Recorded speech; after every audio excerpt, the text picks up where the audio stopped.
trouble. Because you people and 62 million other Americans are listening to me right now. Because less than 3% of you people read books. Because less than 15% of you read newspapers. Because the only truth you know is what you get over this tube. Right now, there is an entire generation that never knew anything that didn't come out of this tube.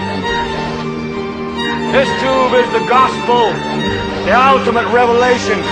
This tube can make or break presidents, popes, prime ministers. This tube is the most awesome goddamn force in the whole godless world. And woe is us if it ever falls into the hands of the wrong people. And when the largest company in the world controls the most awesome goddamn propaganda force in the whole godless world, who knows what shit will be played on the truth on this network. So you listen to me. Listen to me. Television is not the truth. Television is a goddamn amusement park. Television is a circus, a carnival, a traveling troupe of acrobats, storytellers, dancers, singers, jugglers, sideshow freaks, lion tamers, and football players. We're in the boredom-killing business. But you people sit there day after day, night after night, all ages, colors, creeds. We're all you know. You're beginning to believe the illusions we're spinning here. You're beginning to think that the tube is reality and that your own lives are unreal. You do whatever the tube tells you. You dress like the tube. You eat like the tube. You raise your children like the tube. You even think like the tube. This is mass madness, you maniacs. In God's name, you people are the real thing. We are the illusion.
We just open up the Constitution and read it.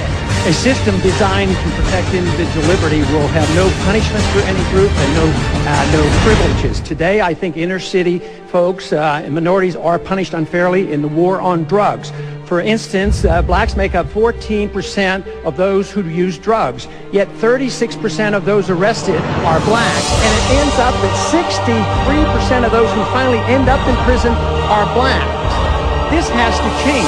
We don't have to have more courts and more prisons. We need to repeal the whole war on drugs. It isn't working.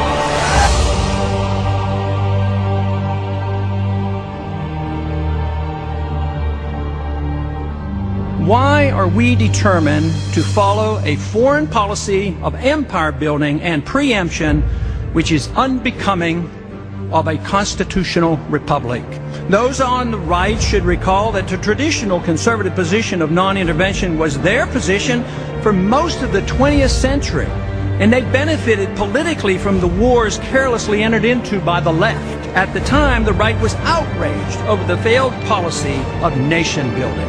It's important to recall that the left in 2003 offered little opposition to the preemptive war in Iraq, and many are now not willing to stop it by defunding it or work to prevent an attack on Iran. The catch-all phrase, the war on terrorism, in all honesty, has no more meaning than if one wants to wage a war against criminal gangsterism. Terrorism is a tactic. You can't have a war against a tactic. It's deliberately vague and non-definable in order to justify and permit perpetual war anywhere and under any circumstances. Don't forget, the Iraqis and Saddam Hussein had nothing to do with any terrorist attack against us, including that on 9/11. Special interests and the demented philosophy of conquest have driven most wars throughout all of history. Rarely has the cause of liberty, as it was in our own revolution, been the driving force. In recent decades, our policies have been driven by neoconservative empire radicalism, profiteering in the military-industrial complex, misplaced do-good internationalism, mercantilistic notions regarding the need to control natural resources, and blind loyalty to various governments in the Middle East. For all the misinformation given the American people to justify our invasion, such as our need for national security, enforcing UN resolutions, removing a dictator, establishing a democracy, protecting our oil, the argument has been reduced to this: if we leave now, Iraq will be left in a mess, implying the implausible that if we stay, it won't be a mess.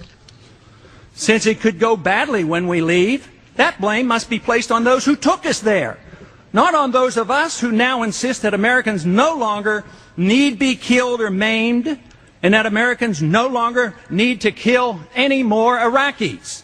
We've had enough of both.